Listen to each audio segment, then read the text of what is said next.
김용민의 조간 브리핑.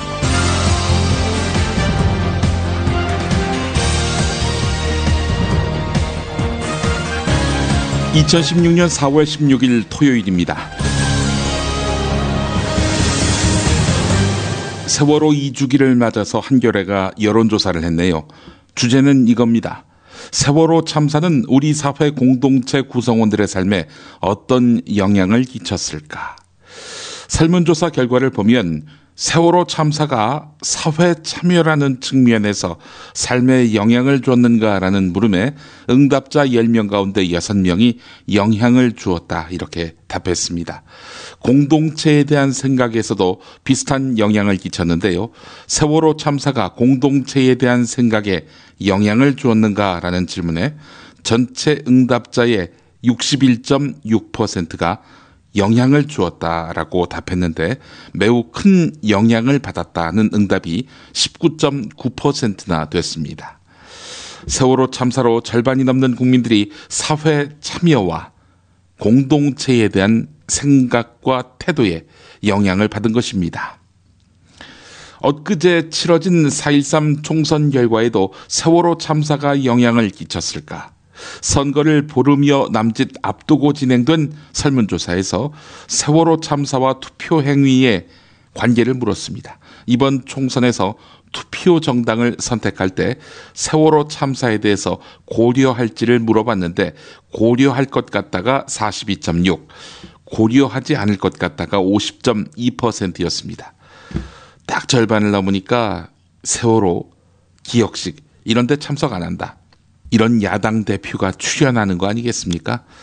물론 42.6%나 됐다는 점에서 참사 2년이 지났지만 세월호가 투표 행위의 주요 변수의 하나라고 생각하는 사람들이 적지 않음을 보여줍니다. 자, 이제 진상규명을 위한 세월호 특별법 개정으로 정치권은 응답해야 할 것입니다. 안녕하세요. 남길 만큼은 남기고 파는 조광래 중고차의 대표 전화번호는 1800-9538. 고맙습니다. 건강식품의 지존 전복을 택한다면 100% 완도에서 잡은 와우 전복. 네이버에서 와우 전복을 찾으세요. 010-2443-0818. 정말 맛있다. 이 말 한마디면 모든 게 설명됩니다. 30년 전통 자연의 이로움을 담은 김치 이담채 김치. 1544-4586 1544-4586. 술자리 많은 요즘 3차까지 달린 당신을 위한 필수품 전창걸의 새싹 땅콩차. 이제 속쓰림은 잊으세요. 070-8635-1288 070-8635-1288. 경향신문이 세월호 변호사 박주민 더불어민주당 당선자와 만났습니다. 20대 국회에서 세월호 특별법 개정안부터 처리해야 한다 이렇게 기염을 토했는데요. 세월호 특별조사위원회의 활동 시한이 올해 말 이후까지도 보장돼야 하고 특별조사위원회의 업무 권한을 확대하고 조사를 방해할 때에는 특별사법경찰권을 행사하도록 하는 것입니다. 특별조사위원회가 특별검사 요청안을 낼 경우 통과시켜야 합니다. 이런 내용을 담은 세월호 특별법 개정안을 내놓겠다는 것입니다. 새누리당이 반대하면 어떻게 할 것인가? 국회 선진화법 때문에 새누리당과의 합의에 이르지 못할 가능성도 있지만 이번 총선에서 명백히 심판을 받았는데도 또 새누리당이 반성을 했다고 밝혔으니 기존 입장보다는 훨씬 유연하게 나올 수 있다. 이렇게 박주민 당선자는 전망했습니다. 이 점은 저도 같은 견해입니다. 세월호 진상규명 길을 쓰고 막자고 한 쪽은 청와대였거든요. 자, 청와대의 말발이 20대 총선에서도 먹힐까? 저는 회의적으로 봅니다. 이런 생각에는 새누리당에도 사람이 살고 있다라는 그런 믿음이 있는 것입니다. 경향신문은 이번 총선 기울어진 운동장 통설이 깨졌다고 분석했습니다. 지역별, 세대별 유권자 분포나 보수 세력에 대한 인식, 언론 환경 등 우리 정치 지형이 보수에게 절대적으로 유리하게 돼 있어서 보수 정당이 승리할 수밖에 없다는 통설이 이번 총선 결과를 통해서 깨진 것입니다. 우선 보수층은 균열하지 않는다는 통설부터 깨졌습니다. 새누리당은 50에서 60대 유권자와 보수 성향이 강한 영남에서 절대적 지지를 바탕으로 선거에서 승리해왔습니다. 하지만 이번 총선에서 새누리당은 영남권 65석 중에 17석을 야당과 무소속 후보에게 내주면서 영남에서의 절대적 지위가 흔들리는 모습을 보였습니다. 영남권과 서울, 강남 등 새누리당 강세 지역에서의 상대적으로 저조한 투표율을 놓고 보수 성향 유권자들의 충성도가 약해졌다는 분석도 제기됩니다. 실제 수도권에서 새누리당 후보 지지율은 40% 선에 그쳤습니다. 새누리당 이제 할 일도 될 일도 없는 상태가 됐습니다. 이제부터는 쭉 조선일보 기사입니다. 조선일보 기사가 요즘 재미있습니다. 정부 여당이 추진하는 경제 활성화 법안, 즉 노동개혁 관련법과 서비스 산업 발전법, 캐스팅 보트를 준 국민의당은 이 서비스 산업 발전법의 경우 적용 대상에서 보건의료 분야를 제외해야 한다고 주장하고 있습니다. 보건의료 분야를 서비스법에 포함시킬 경우 의료 영리화가 가속화될 우려가 있다는 것이 국민의당 공식 입장입니다. 이거 좋습니다. 더불어민주당과 국민의당이 함께 반대한다면 새누리당은 20대 국회에서 서비스법을 처리할 방법이 없습니다. 19대 국회에서 박근혜 대통령과 새누리당이 야당의 처리를 압박했던 노동 관련 사법인 근로기준법, 파견근로자법, 고용보험법, 산재보험법 중 파견법도 더불어민주당과 국민의당 모두 반대하고 있기 때문에 통과가 어렵습니다. 또 여당이 국회의장 직권상정까지 요구하며 처리하려 했던 사이버 테러 방지법도 제동이 걸리게 됐습니다. 새누리당이 총선 공약으로 내세운 한국판 양적 완화도 실현이 어렵게 됐습니다. 더불어민주당이 반대할 뿐 아니라 국민의당이 부정적이기 때문입니다. 특히 정부 여당으로서는 야당이 반대하는 법안을 제출했다가 오히려 부결만 되는 사례가 발생할 수 있습니다. 예를 들어서 국민의당이 반대하는 법을 20대 국회에서 재발의하면 19대 때는 야권이 막기만 했지만 20대에서는 상정을 해서 아예 부결, 폐기시켜버릴 수밖에 없는 겁니다. 이 때문에 새누리당이 주요 법안을 함부로 발의하지 못하고 사전에 야당과 협의해야 하는 상황이 많아질 수밖에 없습니다. 네, 세상이 이렇게 바뀌었습니다. 자, 이런 가운데 국민의당 안철수 대표가 대선 결선 투표제 도입을 들고 나온 점 주목됩니다. 결선 투표가 뭡니까? 예를 들어서 1, 2, 3, 4, 5 등 이런 후보들이 1차 투표에서 과반 이상을 넘지 못하면 1, 2위 후보로 이제 결선 투표를 하는 그런 셈이 되는 거지요. 김종인 더불어민주당 대표는 반대했는데요. 저는 찬성하는 입장입니다. 안철수 대표의 말을 들어보겠습니다. 대선 결선 투표제가 어떤 분은 개헌 사항이라고 하지만 어떤 분은 선거법만 바꾸면 된다고 한다. 우리는 선거법을 바꾸는 선에서 도입해야 한다고 본다. 이렇게 말했습니다. 개헌 없이 헌법 바꾸지 않아도 공직선거법만 개정해도 결선 투표제를 도입할 수 있다. 이런 입장인데요.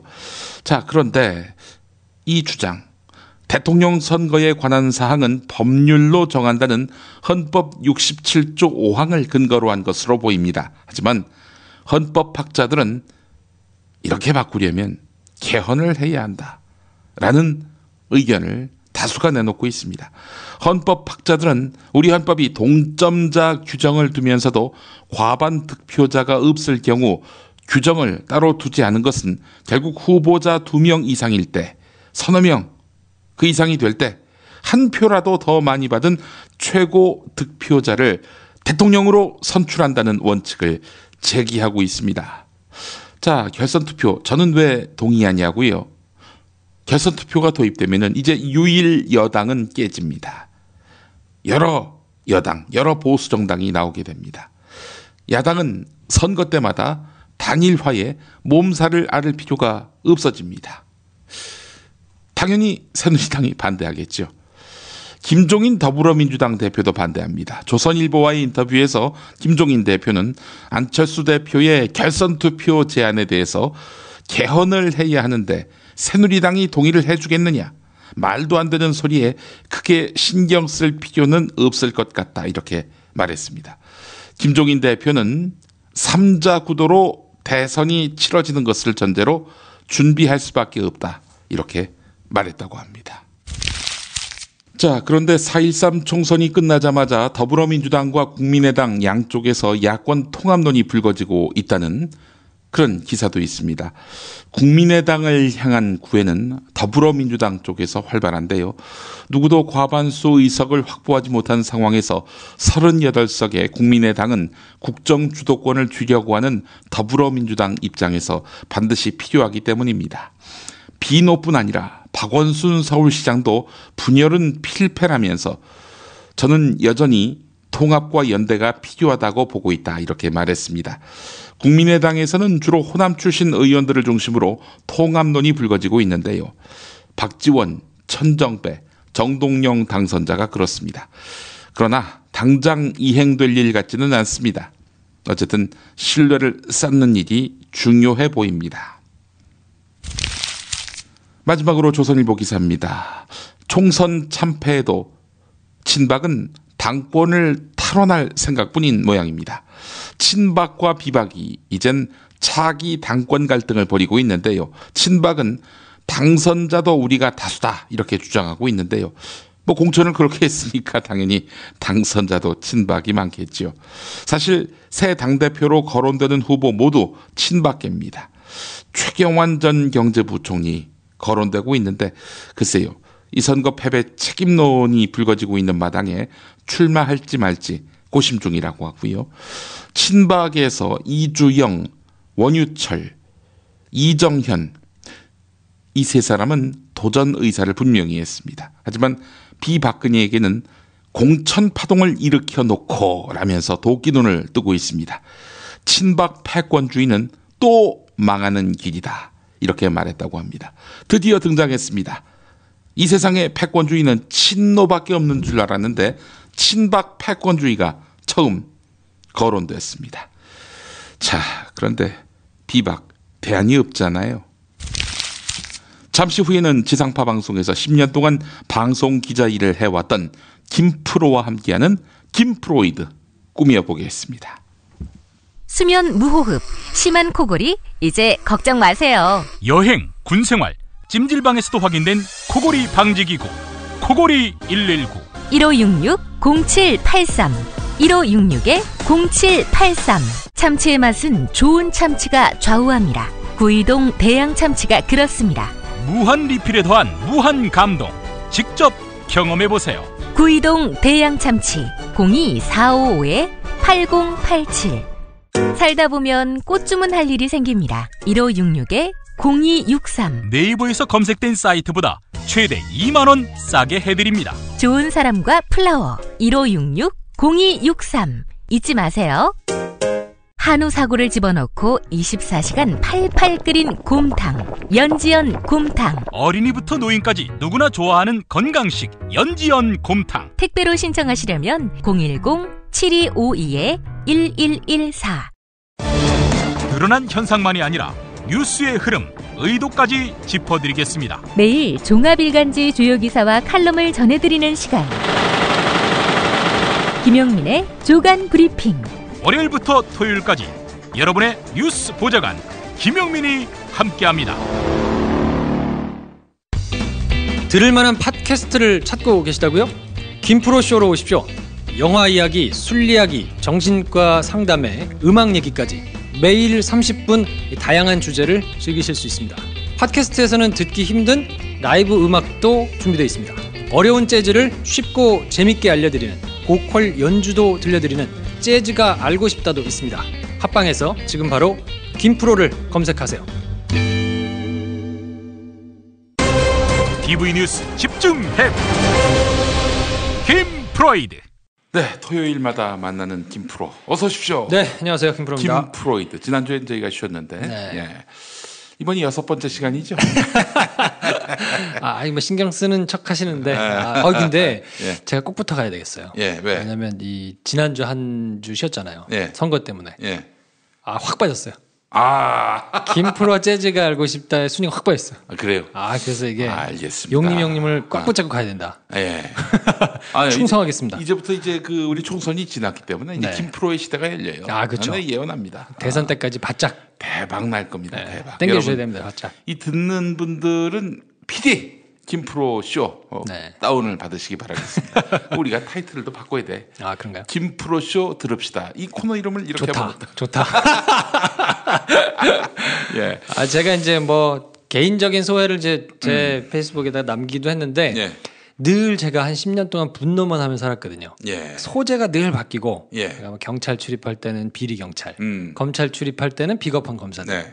또 법원 출입할 때는 이 얄미운 판사들, 이제 재벌 출입할 때는 이제 잔인한 무자비한 조직, 뭐 이거에 늘 분노만 하다가 네.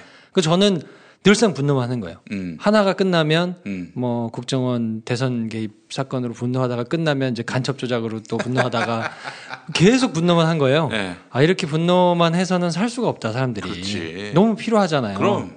이제 저는 이제 역할을 바꿨으니까 네. 이제 그렇게 분노하시던 분들이 예. 숨을 좀 돌려야 된다.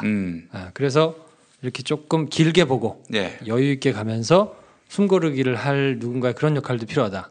그 역할을 제가 자임하고 있습니다. 큰일 났네. 선거로 너무 많이 힐링을 받아가지고 김프로 쇼가 불필요할 것 같아. 이 정도 될 줄 몰랐는데. 아니 근데 사실은 이번 선거가 오기 전에 네. 다들 그런 마음이 있었어요. 서로 못 믿는 거야. 우리가 이렇게 해봐야 뭐 소용없다. 세상은 조금도 단 1mm도 달라지지 않는다. 어디 진보하지 않는다. 이런 그 어떤 억측, 오해 그렇죠. 이런 것들이 있었는데 이렇게 그러니까요. 그 거의 뭐 일할 때 타자가 9회 말 한국 시리즈 말루에서 홈런을 날린 그런 거의 쾌거였습니다. 그러니까요. 또 이제 그게 기쁜 사람도 있겠지만 네. 그걸 보면서 막 머리를 쥐어뜯는 사람도 있지 않겠습니까? 이게 지상파식 사고야. 머리 쥐어뜯는 사람이 이걸 듣질 않아요, 기본적으로. 그러니까요. 뭐 그거에 대해서 제가 좋다는 얘기가 아니라 어쨌든.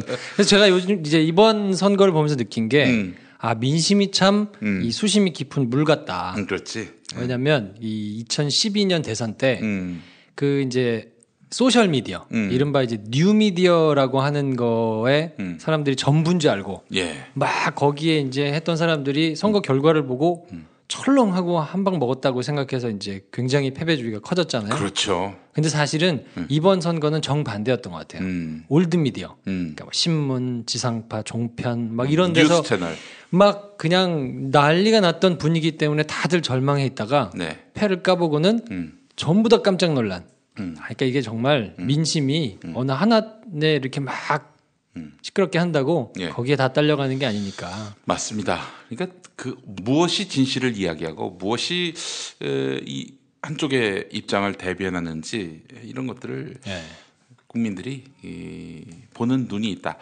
저는 사실은 우리 국민에 대해서 마지막까지 믿을 수 있는 그 역사적 근거 가운데 하나가 6월 항쟁이었어요. 네. 6월 항쟁 당시에 사실은 시민들이 이긴 거 아닙니까? 그렇죠. 근데 당시는 한겨레가 창간도 안 했던 이른바 민주 진보 진영을 대변하거나 혹은 그쪽에 우호적인 신문 방송이 전혀 없었어요. 그럼에도 불구하고 완전히 왜곡된 보도만 나오는 MBC의 하금열 기자를 비롯해서 왜곡된 보도를 일삼는 이런 언론들에 동화되지 않고 거기로 나오는 이런 시민들을 보면서 이게 참 아무리 언론 플레이 이른바 고공 플레이를 하더라도 먹히는 건 굉장히 제한적이다. 네. 적당히 해야지. 네, 적당히 해야 먹히지. 너무 심했어 사실. 대놓고 그동안. 너무 심하게 하면 우리 저 김프로가 몇 주 전부터 계속 짚어주셨지만은 이 북풍이 거의 먹히지 않았어요.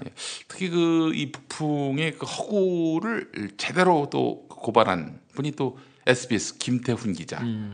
그 양반 그 국방부 대변인 갖고 노는데 정말 대단하더라고요. 네. 근데 왜 리포트는 안 나와? 양만희 기자로 나와 리포트가. 이제 뭐 그 방송은 취재를 하는 사람이 사정이 여의치 않으면 이제 안에서 누군가 받아서 쓰기도 하기 때문에 예. 네, 그건 뭐 큰 의미는 없어요. 네, 신문 기자처럼 이렇게 자기 글을 막 써가지고 바이라인이 매우 물론 중요하긴 한데 예. 그 역할이 나눠져 있어가지고 예. 그렇게 쓰는 경우도 있거든요. 그 사실은 그렇지. 그 TV 리포트는 그 사람이 나오는데 기자가 나오는데 네. 이게 뭐 세 꼭지를 썼단 말이지. 세 꼭지 다 할 수가 없잖아요. 본인이 다 리포트 못 하니까. 이상하니까. 네. 네. 뭐 본인이 썼는데 이게 남이 리포트 한 적도 있었어요? 그럼요. 김프로도. 제가 이제 그때도 에피소드를 말씀드렸는데 네. 이제 얼마나 신경을 안 쓰셔가지고 기억을 못 하시겠지만 청취자들은 기억하시겠지. 네. 이제 제 선배가 급하게 썼던 리포트를 네. 제가 이제 대신 이제 이렇게 했던 경우가 있거든요. 예. 제 이름으로. 예. 그래서 이제 고소당했죠. 고소를 당했어. 그러면 그 선배가 책임져야지. 아니 근데 이제 그쪽에 사실은 없는 거를 쓴 게 아니라 예. 쇼잉을 하느라고 이제 고소를 했다가 예. 이제 스멀스멀 나중에 이제 취하기는 했어요. 그쪽에서. 예. 근데 결정적인 오보인데 대신 읽었다가 네. 이게 낭패를 겪는 경우도 있나요? 그런 경우는 잘 없죠. 그렇게 크리티컬한 거는 보통 이제 잘 다른 사람한테 하지 않고 본인이 이제 하는 경우가 많고요. 예. 크게 뭐 누가 해도 대세에 지장 없겠다. 뭐 이런 리포트들을 주로 이제 왔다 갔다 하면서 하는 경우가 있어요. 혹여 한번 엿 먹어봐라 이런 의도를 갖고 이렇게 딴 기자한테 읽어보라고. 다 당신 같잖아. 아이고 그렇습니다. 네. 맞아요. 우리 오늘 김프로 선거도 지났는데 뭐 오늘은 어떤 이야기 한번 해볼까요? 이제 이 지상파들의 네. 이제 김프로이드니까 방송의 심리를 한 발짝 더 들어가서 이제 보는 거잖아요. 글쎄 말입니다. 사실은 이제 지상파 그 출구조사 결과가 이번에는 굉장히 셌어요. 보안, 철통 보안. 예. 왜냐하면 이제 JTBC 사태가 한번 있었어가지고 그 전에 이렇게 아름아름 뭐 이렇게 한 30분 전쯤에 이렇게 돌고 뭐 이러던 것도 이번에는 거의 글쎄 말입니다. 없어질 정도로 그 신빙성이 있었던 그 정말 조사 결과는 그 6시에 발표하잖아요. 네. 그 30분 전. 30분 전. 30분 전에 이제 그때는 이제 실제로 그 방송하는 사람들도 갖다 줘야 되고 뭐 이러기 때문에 그때 이제 확 풀려요. 아니 꼭 그렇진 않던데. 내가 아니, 17대 총선 때 17대 총선 2004년 그때 4시 반인가 어디서 받았어요. 그러니까 그때는 그 이제 한참 나가실 때니까 매우 수뇌부 그러니까 그렇게 막 전방위적으로 돌 수는 없고 왜냐하면 특정되거든요. 그때는 누가 까진 게 갖고 있는 사람의 숫자가 워낙 적다 보니까 그렇지. 그게 까지면 특정인이 특정돼서 매우 고위 인사가 아니면 그렇게 막 돌아다닐 수는 없는데 한 30분 전에는 특정이 약간 불가능해요. 너무 이제 막 많이 돌아다니니까. 그래서 한 30분 전에는 그래도 이렇게 좀 자료가 좀 돌거나 하던 게 있었는데 예. JTBC하고 예. 이제 문제가 되고 난 다음에 이제 법정까지 가고 막 이제 막 이렇게 됐잖아요. 예. 굉장히 보안이 심해져가지고 거의 뭐 내부에서도 그거를 그렇게 막 돌려보거나 할 수 없는 이제 한 몇 명까지 알았답니까? 그 뭐 정확한 숫자는 모르겠는데 아주 수뇌부 그러니까 뭐 그 선거 방송을 하고 있는 이제 또 그 각 보도국에 아주 이렇게 특정해봐. 헤드에 직위를 있는. 갖고 직위로. 그래도 뭐 보도본부장은 알겠지. 보도본부장, 보도국장, 한 정치부장 정도까지는 알지 않았을까요? 선거 방송 기획단장. 뭐 그 정도. 예. 한 뭐 4명. 그 정도. 그런 수준의 뭐 이제 그래도 뭐 CG라든지 이런 것들은 이게 데이터가 들어오면은 그 자동이니까. 자동으로 예. 이렇게. 딱 입력이 되는 순간 되도록 넘어오기 때문에 그리고 예. 그 결과는 데이터로 넘어오기 때문에 예. 그걸 수작업으로 하지 않거든요. 그러니까 이제 그래서 근데 이번엔 특별히 저게 더 셌었기 때문에 예. 제가 이제 드리고 싶은 말씀은 예. 지금 같은 기류를 그 짐작하는 사람이 많지 않았다는 거예요. 그러니까 지상파도 뭐 새누리당이 그래도 과반 이상 하거나 네. 대단히 압승을 하거나 예. 할 정도로 예상을 하는 사람들이 많았다는 거죠. 그렇죠. 이렇게 여소야대가 될 거라고는 짐작하는 사람들이 없었기 때문에 저도 그렇고 우리 이용마 MBC 해직 기자 그분도 그렇고 사실은 3월 말일부터 과반수가 될까 안 될까 이런 정도 이게 네. 가장 그래도 그쵸. 훌륭한 네. 예측이었어 이게. 네. 근데 나는 일당의 지위까지 내줄 거라고는 그러니까요. 그건 만화 같은 얘기지 한마디로 얘기해서. 아무도 그거는 정말 짐작하지 못한 일이었는데 네. 그러니까 사실은 이제 원사이드하게 집권 여당과 정부 여당의 편에 서서 막 이렇게 그렇게 몰아가거나 네. 좀 하고 싶은 사람들 입장에서는 네. 매우 지금 당황스러운 이 정도까지 될 줄은 몰랐던. 아니 김프로 지상파 방송에 네. 보도본부장, 보도국장, 선거보도기획단장, 뭐 정치부장, 뭐 이런 정도의 아주 극소수의 수뇌부만 파악하고 있었다. 청와대한테 보고가 될까요? 그거는 뭐 그냥 상식적으로 생각하실 수 있는 선에서. 왜냐하면 그쵸. 그건 뭐 상식이 없어 나는. 뭔 상식한테 좀 얘기해봐줘. 뭐 아름아름 그래도 들어가지 않을까 싶습니다. 왜냐하면 지금 이제 KBS나 MBC 같은 경우에는 뭐 제 생각에는 제 의견에는 이제 그 정부 여당에서 이렇게 입김을 그렇지. 좀 하는 사람들이 앉혔다고 지금 보는 것이 지배적이기 때문에 그런 분들이라면 그 보도 그 결과 받고도 뭐 당연히 공유를 하지 않을까 라고 생각하는 거죠. 그렇다면은 일단 출구조사 결과를 5시 반에도 이제는 알기 어렵다. 이번에는 실제로 그렇게 된 경우가 없어요. 그래서 굉장히 철통부안이었어가지고 왜냐하면 그거를 극명하게 볼 수 있는 게 만약에 그게 사전에 돌았다면 새누리당이 그 원유철 원내대표를 비롯해서 이렇게 쭉 앞에 앉아가지고 웃으면서 박수를 치고 있을 수가 없죠. 글쎄 말이에요. 제가 그걸 봤어요. 그 네 프레임으로 나눠가지고 새누리, 더불어민주당 그리고 국민의당 그리고 정의당 네 프레임으로 봤는데 웃고 있었어요. 방송 될 때까지. 저는 이제 JTBC를 보고 있었는데 뭐 JTBC는 뭐 그때 자료를 입수할 수 없으니까 네 당 보여줬는데 새누리당은 박수를 안 치는 거야. 더불어민주당은 김종인부터 시작해서 박수를 치고 있었고 국민의당은 애매했는데 때마침 안철수가 그때 들어온 거야. 그래서 이게 선거 결과에 대해서 박수를 치는 건지 안철수한테 박수를 치는 건지 그 애매모호했고 그래서 이거 뭐 새누리당한테 뭐 안 좋은 결과구나. 그러면 과반이 안 넘었다는 얘기일까? 이런 추론을 했는데 아니나 다를까. 그리고 그게 딱 봐서 한눈에 잘 안 들어와요. 왜냐하면 그냥 숫자가 뭐 138, 뭐 122 이렇게 써 있으면 딱 보고 알 텐데 122부터 147 이렇게 써 있었거든요. 그러니까 그거를 보면 이게 어떤 말이지? 하고 한눈에 우리가 이긴 건가? 진 건가?를 그 전에 이제 선거 방송을 준비해봤거나 여러 번 경험이 있는 사람은 딱 보면 들어오지만 그냥 처음 보는 사람 입장에서는 이게 레인지가 너무 크게 여러 개 숫자가 막 나오니까 그거를 보고 해석하는 시간이 좀 필요하거든요. 그러니까 그 당시에 새누리당이 빡 터지기 까지기 전에 막 박수를 치면서 여유 있게 웃고 뭐 이렇게 서로 얘기하다가 그거를 보고 다시 돌려보시면 그 표정이 서서히 굳어갑니다. 서서히 굳어가는 서서히 굳어가요. 이게 뭐지? 그리고 보니까 최고가 147인데 120 몇 도 있어? 이거 뭐지? 하다가 이제 점점 막 빛이 굳어가고 이제 나머지도 뭔지 잘 몰라가지고 이렇게 어벙벙하게 있다가 보니까 이거 좋은 것 같거든. 그러니까 뒤늦게 이제 막 환호하고 박수치고 하는 게 늦게 나오거든요. 그러니까 이제 그 정도라면 만약에 이게 미리 조사 결과가 나가서 다 이렇게 한 바퀴 돌았다. 그럼 그럴 수 없죠. 아마 그 자리에 안 왔을 수도 있죠. 원유철 대표가 안 왔을 수도 있죠. 아니 원유철 정도야 뭐 오겠지. 원유철도 안 오면은 이건 뭐 이미 그러니까요. 그 앉아 있는 사람들만 보면은 이건 뭐 아니구나. 와서도 굉장히 무거운 표정을 하고 있거나 뭐 이랬을 수 있는데 화기애애해서 진짜 굉장히 화기애애했거든요. 그러니까 사실은 이제 그런 분위기가 사전에 원내대표 정도도 감지가 안 됐다는 거니까 이게 막 그렇게 돌아다니지는 않았다는 거죠. 그러니까 굉장히 충격은 맞던 거죠. 근데 어쨌든 이제 오늘 그래서 저희가 살펴봐야 될 거는 선거가 그렇게 있고 그 다음 날 언론들의 표정. 그 다음날 방송사들의 표정 내지는 그 안에 숨어있는 깨알 같은 심리 어떤 게 있을게요?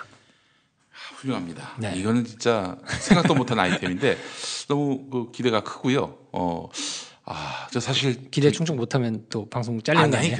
그런 게 있어. 이제 각 충격을 받은 지상파 방송국들의 그 심리가 어떤 것이 있을까를 이제 좀 살펴봤습니다. 그 당시 보도국 분위기는 어땠다고 합니까? 한겨레 편집국 분위기는 제가 얘기를 들어서 아는데 멘붕 정도가 아니라 아주 그냥 뭐 회사의 지축이 흔들릴 만큼. 그렇죠. 아니 모두에게 국민 모두에게 사실은 그렇게 기대한 사람이 없었기 때문에 굉장히 큰 충격이어서 그 충격이 이제 뭐 좋은 쪽의 충격이냐 나쁜 쪽의 충격이냐는 서로 이제 다르지만 굉장히 16년 만에 여소야다가 된 거니까요. 그러니까 충격은 상당하니까 뭐 그거야 짐작하시는 대로 모두 다 그런 건데 이제 그 지상파 방송들에서 특히 이제 나온 보도 꼭지들을 보면 쭉 이제 뭐 거의 비슷한 맥락으로 뭐 예상하시는 대로 뭐 16년 만에 여소야대가 됐다 왜 이렇게 됐냐 뭐부터 시작해가지고 이제 막 이제 깨알같이 자기 자랑 뭐 우리 회사가 제일 정확했다 뭐 이런 이제 그 KBS가 제일 정확했다 MBC가 제일 정확했다 이제 뭐 그런 보도도 있고 SBS는 그런 말 못하지. 아 이번엔 좀 안 정확했거든요. 47석을 얻는다 이런 네. 얘기를. 그래서 3사 중에서는 상대적으로 SBS가 제일 부정했기 때문에 예. 뭐 그런 보도는 없었고 예. 근데 MBC, KBS는 각자 자기네가 제일 정확했다며 약간 낯뜨거운 그런 보도도 했어요. 네. 근데 이제 주목해 보아야 될 건 뭐냐면 네. 그 뒤에 이제 나온 것 중에 선거 사범을 수사한다는 검찰발 기사를 새 지상파 3사가 공이 리포트를 했어요. 그때 이제 23개, 27개 뭐 요 정도 이제 리포트를 했는데 예. 대부분 다 이제 21번째 예. 꼭지에 들어가도록 예. 이제 리포트를 했거든요. 기자 네. 리포트로. 예. 그래서 이제 야마는 그 이제 선거 사범을 수사한다. 검찰이. 예. 그래서 예. 검찰이 뭐 여러 가지 해서 밝혔다. 예. 뭐 이런 내용인데 예. 그 맥락을 좀 들여다 보시면 무슨 말을 하고 싶은지가 조금 나와요. 왜냐하면 검찰이 그 입건했다고 각 기사의 제목을 보면 KBS 같은 경우에 이제 104명 입건, 선거 사범 급증, 그리고 MBC는 이제 104명 입건, 선거 사범 신속 처리, 그리고 이제 SBS만 약간 팩트만 썼어요. 당선인 104명 입건 수사 중. 근데 요게 가지는 의미가 뭐냐면 검찰이 이제 이렇게 발표했다. 그래서 선거 수사를 대대적으로 하고 있다. 그래서 김진표 당선인의 그 뭐 이천 그 뭐 그쪽을 압수수색했다며 KBS는 압수수색한 곳을 막 직접 찾아가가지고 이제 저기 하기도 하고 직접 찾아갔어요. 당선되자마자 찾아가서 이제 자료 화면도 쓰고 수사 중이니까 문제될 건 없는데 예. 이제 이게 가지는 게 뭐냐면 대대적으로 뭔가 문제가 있어서 선거 사범이 급증해서 당선은 됐지만 문제가 좀 있다라는 거를 그게 뭐 대대적으로 사람들한테 그날 뭐 다른 뉴스가 너무 크기 때문에 예. 크게 각인되지는 않더라도 예. 그런 효과를 줄 수 있는 거죠. 문제가 있다. 음. 여소야대가 됐고 야당이 많이 뽑혔는데 선거 사범도 늘었다는 거 보니까 문제가 있네. 그리고 나중에 굉장히 크게 다 금배지를 뗄 수 있겠구나. 당선 그렇게 될 수 무효가 될 수 있다. 있겠다. 뭐 이제 이런 거를 근데 이제 약발은 안 먹겠죠. 예. 그래서 그게 뭐 여론적으로 큰 미치는 영향은 없는데 깨알 같은 심리를 살펴보자는 건 뭐냐면 2012년도 4월 11일 총선 다음 날 보도를 그럼 어떻게 했을까? 예. 왜냐하면 검찰은 루틴하게 발표하거든요. 네. 이때도 지난번 총선 때도 선거 사범 결과를 발표했고 왜냐하면 이제 선거가 있기 전에 압수수색을 할 수는 없잖아요. 예. 그 영향을 미칠 수 있으니까. 예. 그래서 잘 참고 있다가 영장을 예. 받아가지고 잘 참고 있다가 예. 그 기간 동안에는 안 한단 말이에요. 예. 그리고 이제 선거 결과가 막 까지고 나면 예. 그래서 그 경기도 이천시청이나 뭐 이런 데도 그래서 들어간 거거든요. 영장을 받아놔도 네. 그 전날을 할 수 없으니까 예. 이제 선거 결과가 딱 끝나고 예. 난 다음에 이제 이제 가서 압수를 해가지고 이제 막 수사를 하는데 네. 검찰이 그렇게 해가지고 뭐 얘기를 하는 건 맞아요. 그건 늘상 의례적으로 있었던 일인데 그러면 지난번 총선 때는 각 3사가 이걸 어떻게 보도를 했었나를 네. 살펴봤어요. 그 똑같이 해야 될 거 아닙니까? 당연하죠. 루틴하다면. 예. 그런데 이제 어떻게 했느냐? 예. 2012년 4월 12일에는 네. MBC가 단신. 네. 그냥 앵커가 한 두 문장 읽는 걸로 끝내고 SBS가 단신. KBS가 그냥 드라이하게 리포트만 했는데 네. 이번엔 3사 공이 리포트를 했어요. 아하. 배치는 어디다 했습니까? 단신이니까 아마 2012년 거는 거의 뒤에 후미에 있죠. 있을 것 같고. 거의 후미에 있고, 그러니까 23개 리포트 중에서 이제 MBC 같은 경우에 20번째 단신으로 나왔으니까. 어이구, 앞부분이네. 아니 20번째, 23개 20번째. 했는데 예. 20번째 한 거니까 예. 거의 이제 날씨 나오기 직전쯤 이제 한 거예요. 예. 뭐 거의 그 리포트의 순서는 맥락상 올라올 수가 없어요. 그렇지. 그러니까 리포트의 순서는 비슷한데. 그걸 만약에 헤드라인으로 달면 어떨까? 그럼 미친 거지. 이번 선거가 총체적 부정선거였다. 그렇죠. 이런 얘기가 되는 거고. 제가 늘상 얘기하지만 네. 방송 뉴스에서는 중요하게 보셔야 되는 게 몇 번째 있느냐, 그리고 얼마나 길게 하느냐예요. 예. 근데 순서를 올릴 수는 없어요. 예. 왜냐하면 지금 선거 결과 리포트 해야 되는데 이걸 생뚱맞게 올릴 수는 없으니까 예.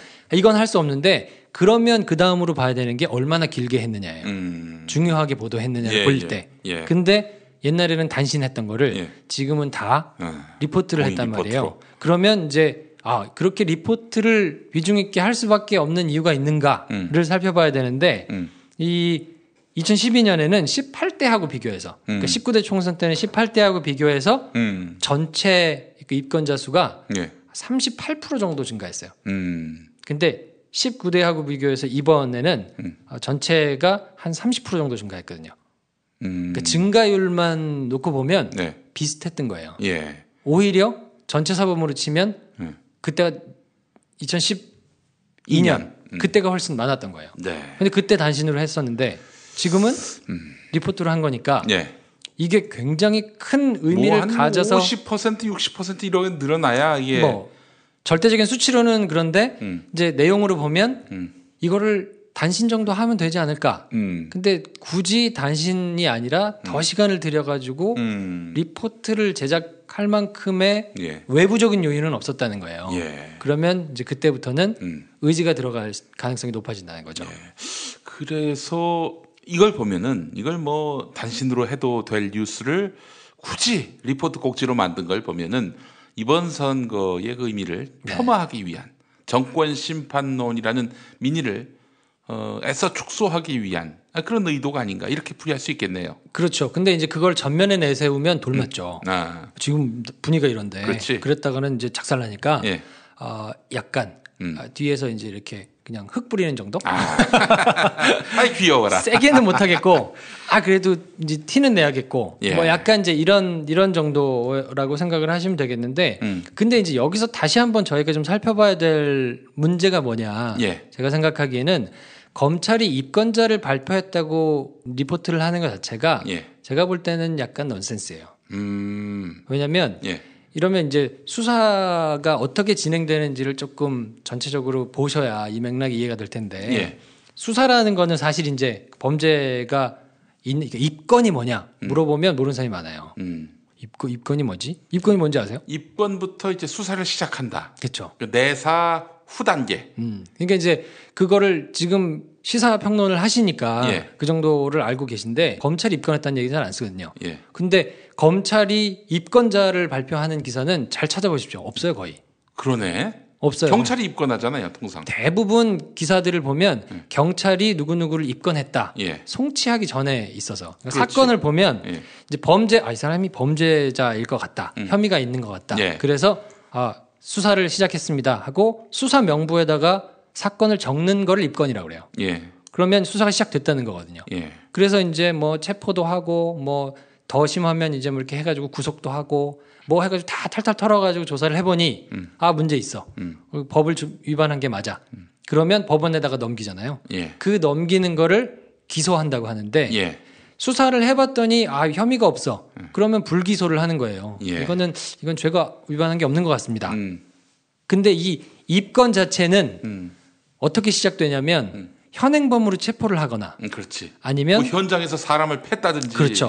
현행범으로 체포를 하거나 아니면 범죄 신고가 있거나 예. 112 신고가 있거나 예. 아니면 누가 고소를 하거나 고발을 하는 경우에 무조건 이제 사건이 시작되는 거예요. 접수가 되니까. 네. 그래서 그걸 쭉 살펴보고 혐의가 있다. 그럼 기소를 하고. 예. 살펴봤는데 뭐 그냥 막 고발하는 분들 많잖아요. 예, 그렇지. 뭐 저 이렇게 어버이들 모여 계신 뭐 이런데 많지 않습니까? 예. 와가지고 의도가 있게 막 고발하는 경우도 있거든요. 그렇지. 그래서 이제 살펴봤는데 아니야 이건 법 위반은 아닌 것 같아요 하면 불기소를 한단 말이에요. 그렇죠. 그러니까 검찰 단계에서 나오는 기사가 의미가 있으려면 예.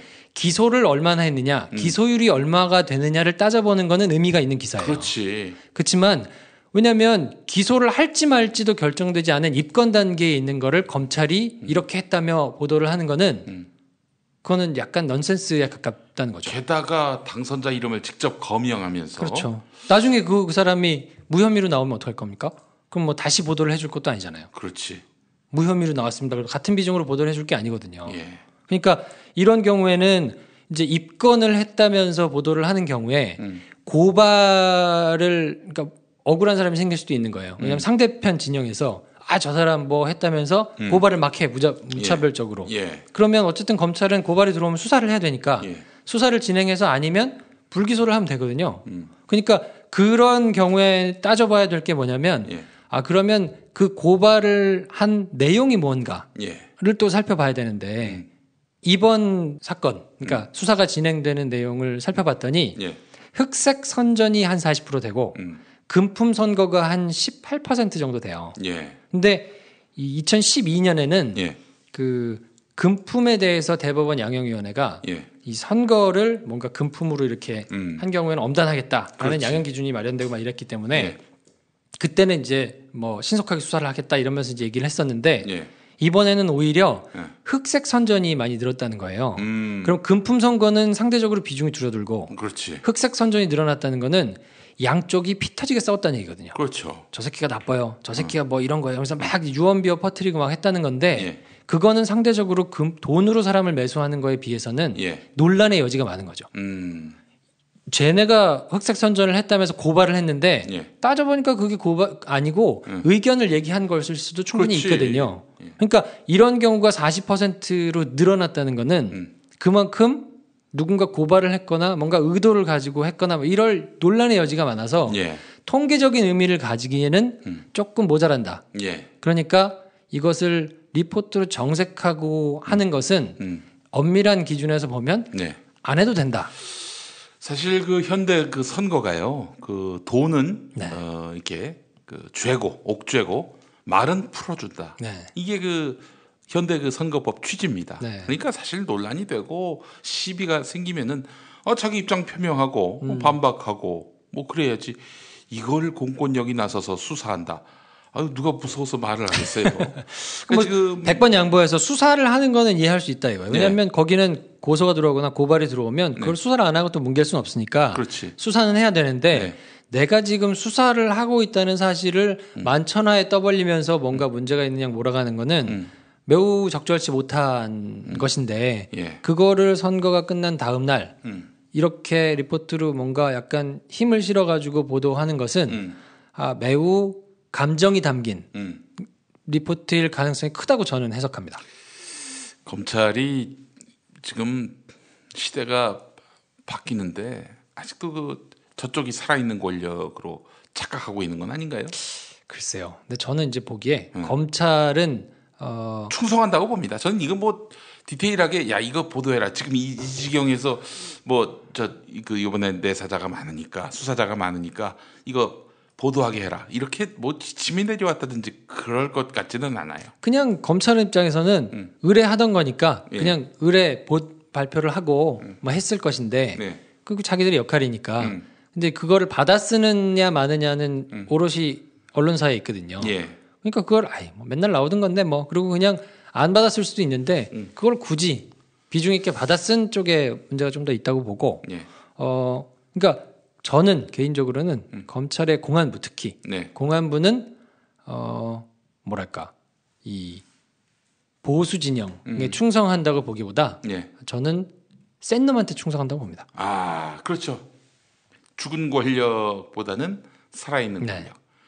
아, 그래요. 그러니까 사실은 그 참여정부 때 검찰이 또 저쪽에 줄 섰던 것이고. 그러니까요. 뭐 그거는 뭐 일면 어떻게 보면 그럴 수밖에 없는 생리도 있기는 한데 예. 그래도 그러면 안 되지만 법을 뭐 어쨌든 예. 집행하는 사람들이니까 뭐. 근데 저도 출마를 했을 때 말이죠. 엄청나게 마크를 당한 것 같다는 느낌을 받았어요. 뭐냐면은 제가 이제 원래 살던 곳이 아니지 않습니까? 네. 서울 노원구가. 그래서 어디 가서 자취를 해야 될 거 아니에요. 자취를 어디서 했냐면은 그 정봉주 전 의원과 가까운 분, 그 원룸. 네. 거기에 이제 그냥 이불만 갖고 가서 이제 앉아 있었는데 이게 경찰이 저걸 갖고 집중적으로 수사합니다. 돈 내고 원룸 썼는지. 개새끼들 돈 내고 쓰지. 그럼 내가 거기서 공짜로 들어가서 살았을 줄 알았나? 그러니까. 근데 그거 갖고 집요하게 그냥 추적하고 네. 그리고 또 뭐가 또 있었냐면은 하여간 제가 큰일 날 뻔한 몇 번 기억이 있는데 어디 가서 돈을 뿌려야 될 그런 시츄에이션을 제가 직면했어요. 아 진짜요? 돈도 없었을 뿐더러 수중에 한 1,000원 있었나? 그랬다가는 줬다는 거 알기 때문에 그냥 나왔는데 요거 참 걸면 걸리겠구나. 정말 저놈 한번 끝까지 쫓아가서 그 진짜 탈끝만큼이라도 잘못한 게 있는지 없는지 이렇게 집중적으로 뒷조사하면은 이거 안 걸릴 사람이 없겠구나 이런 생각을 좀 받아봤어요. 그러니까요. 그래서 기본적으로 매우 지금 불리한 싸움을 하고 있기 때문에 예. 공정해야죠. 축구도 공을 던져가지고 네. 내 몸 맞고 나가면 이 사람한테 공이 가는 거고 예. 저 사람 맞으면 그 넘어가면 내가 공을 가지는 것이 당연하고 그게 룰이어야 예. 경기가 진행되는 거잖아요. 네. 근데 내가 내 몸 맞고 나가면 저 사람이 가져가고 저 네. 사람 몸 맞고 나가도 저 사람이 가져가면 예. 그럼 이거 어떻게 경기를 합니까? 예. 근데 지금 이제 굉장히 불리하게 돼 있기 때문에 예. 그런 가운데서 민심이 드러난 거여서 지금의 총선 결과는 사실 네. 대단한 거라고 보는 거죠. 그러니까 저는 예언하는데요. 네. 이 건으로 뭐 이렇게 그 엎을 지역구가 많지 않을 거다. 저는 이렇게 생각을 합니다. 네. 예. 그러니까 결과를 엎을.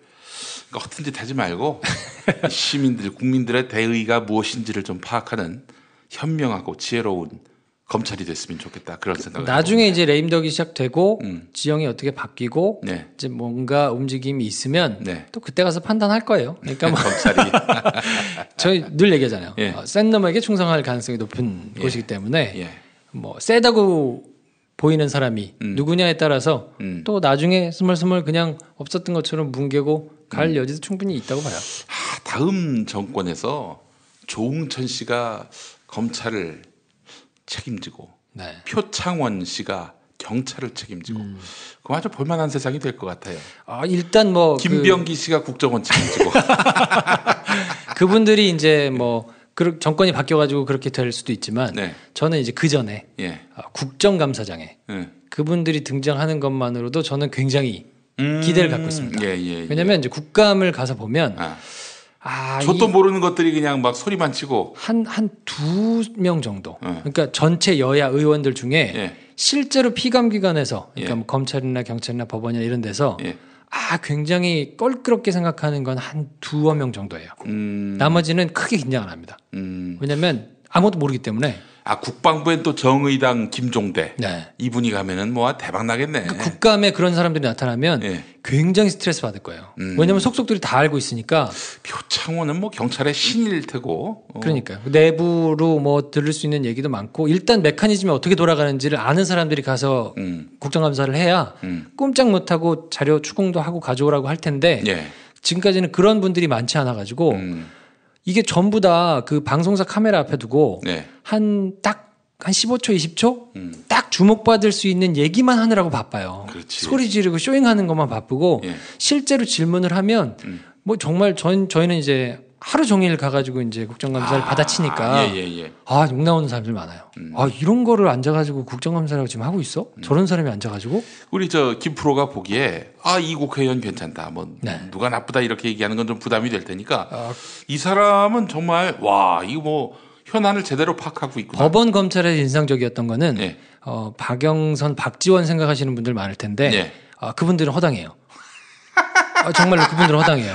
예, 그렇군요. 네, 알겠습니다. 그분들은 이 야마를 잡을 줄 알아서 방송에서 쓰일 수 있는 게 어떤 건지를 알아요. 그래서 그 얘기를 해서 뉴스에 등장하는 타율은 높은데 실제로 피감기관에서는 다들 그냥 깜빡깜빡 하고 있어요. 별로 예. 신경 안 쓰고 있는데 그 피감자들도 저거 쇼구나 이렇게 생각할까요? 그럼요. 별로 무서워 안 한다니까요. 귀찮아만 해. 귀찮아. 왜냐면 자료를 너무 많이 달라 그런데 자료 막 갖다 주면 네. 실제로 물어보지도 않고 네. 이렇게 딴 거 물어보고 딴 소리 하고 막 이러니까. 그럼 혹시 그 엉뚱한 자료를 갖다 주면 어떨까? 아마 모를 수도 있을 거예요. 너무 많이 달라가지고. 근데 전화번호부를 복사해서 준다든지. 그러면 이제 목니 부리겠지. 그리고 들고 흔들면서 전화번호부를 갖고 왔어요. 막 이러면서 이런 걸로 기사 나올 줄은 안다니까요. 네. 근데 이제 다른 거 갖다 주면 모르는 거지. 근데 제가 되게 인상 깊게 봤던 분은 박범계 의원. 이분이 가가지고 검찰 법원에서 국정감사하면 진땀을 흘립니다 사람들이. 왜냐면 이분은 판사였으니까. 그렇지. 뭐가 어떻게 돌아가는지를 알잖아요. 예. 불러와가지고 법률 용어 대면서 막 싸워요. 예. 그럼 막 쩔쩔매요 사람들이. 맞습니다. 그러니까 그런 분들이 사실은 많아야 되는 거예요. 여야를 비롯해서. 예. 근데 이제 안 그러고 막 어떤 분은 그런 분도 있었어요. 헌법재판소 가가지고 대법원 국정감사였나? 대법원 판결이 났어. 이미 3심제가 끝났잖아요. 네. 바꾸라고. 판결 바꾸세요. 그러면서 소리를 질러. 그래서 그거를 듣고 있는 사람들이 막 욕했어요. 네. 알겠습니다. 예. 바꾸라고 막 이게 어떻게 바꾸냐고 판결을 헌재 가가지고도 바꾸라고 막 이래가지고 그러니까 앉아있던 기자들이 막 이게 다 코웃음 치면서 다 막 욕을 했거든요. 네. 근데 그런 분들이 생각보다 많아요. 그래서 그 뭐 여야의 그 뭐 정치적인 입장을 가지고 뭐 덜 하고 더 하고 뭐 이런 건 충분히 있을 수 있다고 봅니다. 예. 그거와 상관없이 정말 그냥 기본적인 수준 물어야 될 질문을 제대로 알고 제대로 묻는 분들이 국감을 해야 그래야 피감기관들이 뭐 국회의원들 무서워가지고 야려도 안 부리고 할 거 아닙니까? 그런 건 진짜 좀 있었으면 좋겠어요. 박범계 의원이 이번에 당선됐습니다. 그렇군요. 참 훌륭한 분이에요, 한마디로. 법사위에서는 하여튼 뭐 그분이 질문할 때 뭐 예. 하여튼 바들바들 떨어요. 네, 그런 분들이 꼭 많았으면 하는 바람이 또 없어요, 또? 일단 저는 이제 인상적으로 남았던 법사위원들 중에는 박범계 의원 또 그때는 정의당의 이제 서기호 거기도 판사 출신이니까 빠삭하게 알고 있으니까 예. 그분들한테는 매우 긴장하거든요. 근데 이제 그런 분들이 조금 많아야 결과적으로는 국민들한테 이득이거든요. 뭐 여야를 가리지 않고. 법사위의 그 조응천 네. 그리고 안전행정위원회의 그 표창원 네. 그리고 정보위원회의 그 김병기. 그렇게 가면 뭐 그래도 올킬이네 올킬이야. 네. 아니 근데 난 좀 화가 나는 게 그 경찰 출신으로 권은희 의원이 있었잖아요. 네. 그분을 안전행정위원회에 보내지 않고 국방위원회에 보냈단 말이죠. 그렇죠. 왜 이런 짓을 하나 몰라. 그거는 이제 안철수 씨한테 가서 여쭤보시기 바랍니다. 근데 그 잘 모르겠어요. 당시가 그 김한길 안철수 네. 공동대표 때였거든요. 새정치민주연합. 왜 그런 짓을 했는지. 그러니까 저도 사실은 이제 권은희 의원 본인도 그 안행위에 가는 거를 원했을 텐데 네. 무슨 이유에서 그렇게 됐는지 모르겠는데 이렇게 저 야당의 어떤 또 이런 전력 손실. 난 참 이 지도부가 말이죠. 너무 염려가 돼요. 이 똥볼을 몇 번 찼습니까? 이게 지금 결과가 이렇게 나오니까 현 야당 지도부가 잘해가지고 선거 승리한 줄로 알아요. 사람들이. 천만의 말씀이지 정말 하느님이 보호하사 그렇죠. 이렇게 된 것이고 이런 똥볼에도 불구하고 이렇게 참패를 할 수 있었던 것은 그만큼 이 권력이 굉장히 사악하고 불량하다. 네. 이렇게 볼 수 있는 건데 하여간 참 계속해서 아무튼 좀 잘 전열을 가다듬을 수 있도록 좀 잘 지켜보고 얘기도 하고 네. 그러면 좋을 것 같아요. 그 세월호 사건이 수습되기 전까지는 네. 그 세월호 유관한 그 국토해양수산 이 계열의 상임위원회로 박주민 의원이 또 들어가면 좋겠네요. 그러니까요. 예. 이번에 좋은 분들이 됩니다. 많이 뽑혔어요. 네. 은근히. 예. 또 이제 뭐 문제가 되는 분들도 많이 뽑혔고 그랬는데 예. 좀 야당이 수도 많아졌으니까 네. 거기에 상응하게 질적 뭔가 경쟁력도 좀 보여주는 그런 그럼요. 20대 국회가 됐으면 좋겠고 네. 김 프로는 그 어떻습니까? 이번 그 선거 방송을 보시면서 점수를 매긴다면 3, 4. 공은 SBS가 제일 많이 드린 것 같고요. 그 보니까 애니메이션 이런 것들. 근데 시청률은 KBS가 상대적으로 높게 나왔던데 그래도 저는 뭐 어쨌든 SBS가 제일 공을 많이 들인 흔적이 좀 나타나서 그 SNS에서는 SBS예요 압도적으로. 네. 그 예전에 대선 때도 그랬었고 19대 총선 때부터 그렇게 뭐 화려한 CG 이런 것들이 나왔다면서요. 그렇죠. 예, 하여간 이 선거 방송 이번에 질적 평가는 SBS가. 근데 다음에도 그렇게 나가면은 또 시청률 안 나올 것 같아.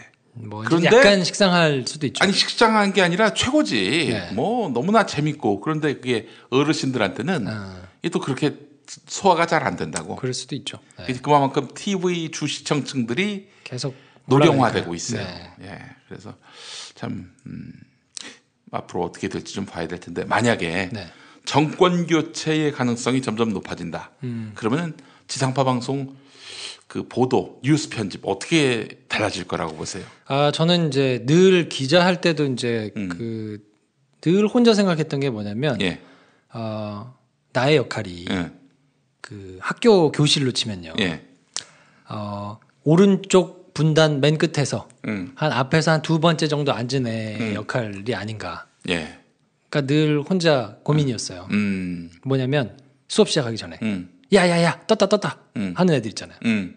그 애들은 그 바깥에 있는 애들이 사각지대에 있기 때문에 실제로 오는지 안 오는지를 못 보잖아요. 그렇지. 그럼 거기말을 믿을 수밖에 없거든. 예. 그럼 그 친구들이 이렇게 목을 창문 밖으로 대고 있다가 예. 야야야 떴다 그러면 예. 이제 확 앉잖아요. 예. 그런 장난 한 2번 정도 치면 이제 일진 있거나 뭐 이런 애들이 열받죠.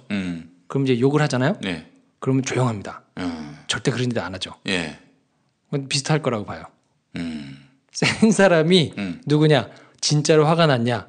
그 지금은 이제 위협을 받을 수 있는 사람이 정부 여당이라고 생각해가지고 알아서 이렇게 잘 저걸 했다면 예. 지금은 국민들이 화가 많이 났거든요. 근데 진짜 화난 국민들이 우악한 모습을 한번 보면 예. 쉽게 그렇게 하기 힘들죠. 이번에 또 보여줬잖아요. 네. 선거로. 그러면 이제 앞으로 좀 불공정보도 이런 것들이 좀 줄어들까요? 눈치를 보겠죠. 선거 선거 때마다 막 북풍이 일고 그럴 때마다 앞장서서 이렇게 아니 지금 선거 끝났는데 갑자기 평화가 도래했어. 그러니까 이런 농간을 좀 그만했으면 좋겠다는 생각이 들어요. 그러니까 그게 결국 저는 이제 지도자 역량으로 보는 거예요. 네. 언론이 무슨 얘기를 해도 쓴소리를 해도 그걸 뭐 그게 역할이니까 네. 하면서 그냥 지나갈 수 있는 사람들이 그 위에 앉아 있으면 예. 상대적으로 언론사의 그 역량이 좀 넓어져요. 할 수 있는 것도 많아지고. 그렇지. 근데 만약에 쓴소리만 하면 족족 사람을 바꿔치거나 뭐 불이익을 주거나 하면 못 하거든요. 근데 결국 지도자 역량에 따라서 그 사회 언론의 수준도 결정되는 거 아닌가 싶고 지금은 이제 상당 부분 후퇴했으니까 저는 그 우리 저 박근혜 대통령은 1 마이크로 밀리미터도 안 바뀔 사람이라고 봅니다. 그렇죠. 근데 이제 의회가 거의 여소야대가 됐는데 이런 와중에 대통령이 큰 소리를 친다 한들 과연 언론계에서 벌벌 떨 것이냐? 벌벌 떨지는 않을 텐데 예. 그 눈치를 보면서 네. 끊임없이 줄다리기를 할 거예요. 이렇게 아마 개량을 할 거예요. 그래서 누구한테 어느 정도로 해야 항상 이제 언론계에서는 늘 제가 고민이었던 것도 반보 늦게 다른 사람 분위기 보고 여론의 분위기 보고 스탠스를 정하는 경우가 많거든요. 이거 말을 너무 어렵게 제가 여쭤본 것 같은데 쉽게 얘기해서 네. 문재인에 대해서 계속 그렇게 거의 따시키고 네. 인간 쓰레기로 만드는 이런 보도는 좀 줄어들 것 같냐 이렇게 물어보겠습니다. 그런 문재인이 거라면 만약에 대통령이 될 경우에는 네. 좆되는 거 아니야 한마디로 얘기해서. 그럴 수 있는데 아니 뭐 문재인이 좆되게 하거나 그러진 않겠지만 여하간 이제 곤란해지잖아 그러면은. 눈치를 보겠죠. 그러니까 문재인을 지지하는 사람들이 세가 어느 정도 되느냐를 보고 아마 스탠스를 결정할 겁니다. 예. 그러면 막 이렇게 뭉개도 된다 정도 싶으면 한두 번 간을 보다가 네. 뭉개기 시작할 것이고. 어떻게 해야 안 뭉갤까요? 글쎄요. 현명하게 우리 시민들이 이런 그 지상파 방송이라든지 뉴스 채널 종편을 좀 제어할 수 있는, 종편은 잘 제어가 안 될 것 같고 네. 지상파 방송 같은 경우 결국 공공적 기반 위에 서 있으니까 어떻게 하면 이 언론사들 이 막보도 못하게 막을 수 있을지 현실적으로 시민들이 행사할 수 있는 뭐랄까요? 힘? 위력? 위계? 이 뭐가 있을까요? 그거를 알면 지금 제가 여기서 김용민하고 같이 이런 거 하고 그런 거는 있겠습니까? 김프로이드 맞춰줘야지. 그런 김프로이드 심리를 그렇게 김프로이드가 맞춰줘야지. 그러니까 저는 시간이 필요하다고 봐요. 그리고 이게 긴 싸움이기 때문에 예. 조급하게 나 혼자 분노하다가는 나 혼자 불탈 가능성이 많고 그렇지. 예. 정말 긴 호흡으로 차근차근 가야 돼요. 왜냐하면 분명한 거는 지상파를 비롯해서 그 종편, 그 언론의 주 수입원이 광고이기 때문에 그렇지. 결국에는 그 광고를 누가 하느냐, 광고 시장이 어떻게 되느냐에 따라서 이렇게 다 나눠 먹기거든요. 그러니까 그거에 가장 관심들이 많기 때문에 예. 시간이 한참 좀 걸려가지고 정리도 좀 될 것이고, 근데 그럴 동안에는 나름대로 살기 위해서 막 변통을 많이 쓸 거거든요. 그렇지. 그러니까 참 그게 많이 배운 사람들이 더 영악하게 막 하기 때문에 예. 그거를 보고 제대로 들여다보면서 있으면 정말 속이 뒤집어질 것 같은 때가 많은데, 예. 그러니까 좀 길게 보고 조금 여유 있게 좀 가는 게 필요한 거 아닌가. 그리고 예. 그렇게 진보하다 보면 예. 어느 순간에는, 왜냐면 87년에도 6월에 다 나와가지고 막 황정하고 예. 그때 막 말도 안 되게 광주 사건을 보도하던 사람들도 예. 나중에 정권이 바뀌고 시간이 지나가지고 그게 굉장히 창피했던 일이라는 거에 대해서 알게 되잖아요. 예. 그것까지는 시간이 굉장히 오래 걸리는 거죠. 그러니까 조금 버텨야 되는 거 아닌가. 예. 그러니까 좀 우리가 긴 안목으로 언론 감시 제대로 하고 네.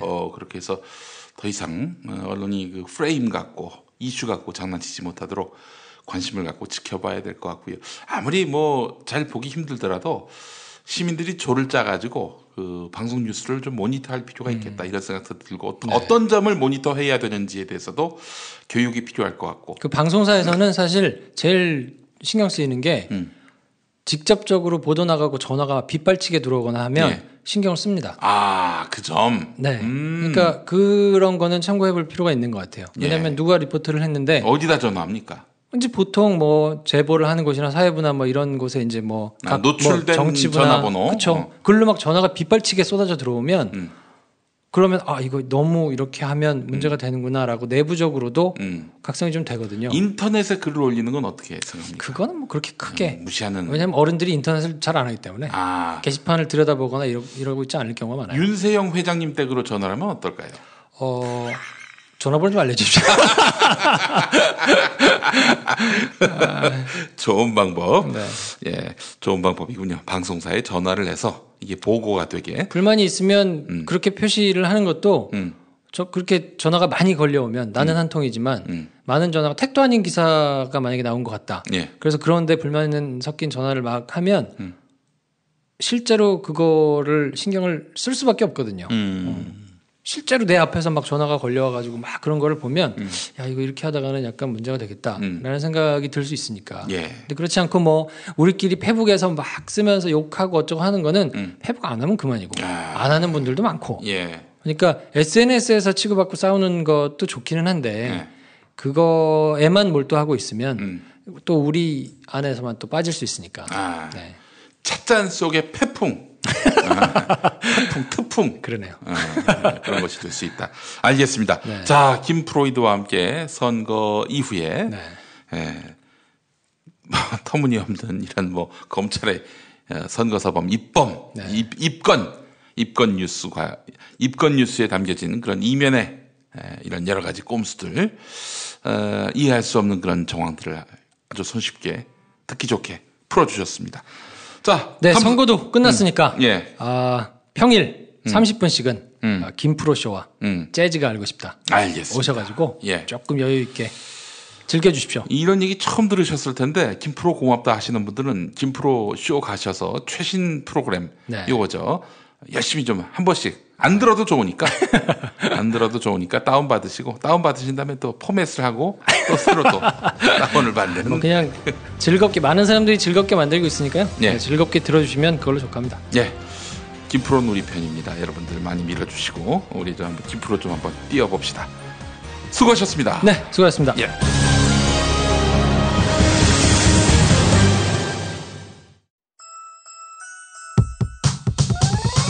이번 방송 괜찮았나요? 작별의 여운 이렇게 표시해 주세요. 다운로드하기, 댓글 달기, 구독하기, 별점 주기. 더 좋은 방송 만들어 달라는 약속 이렇게 응원해 주세요. 다운로드하기, 댓글 달기, 구독하기, 별점 주기. 기억하셨죠? 다운로드하기, 댓글 달기, 구독하기, 별점 주기.